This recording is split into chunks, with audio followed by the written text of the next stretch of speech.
Hey, this is Pastor Steve Pulley.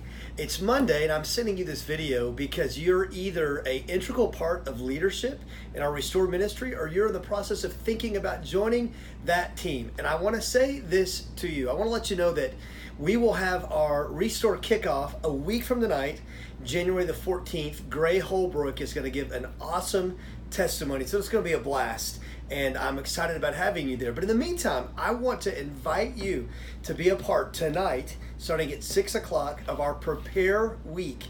Our pre-service prayer starts at 6 in the worship center. And listen, here's what it is. I'm asking you to join me. I want you to be at pre-service prayer, be at Prepare. And I have two major things I'm praying for from a ministry standpoint, and Restore is one of those.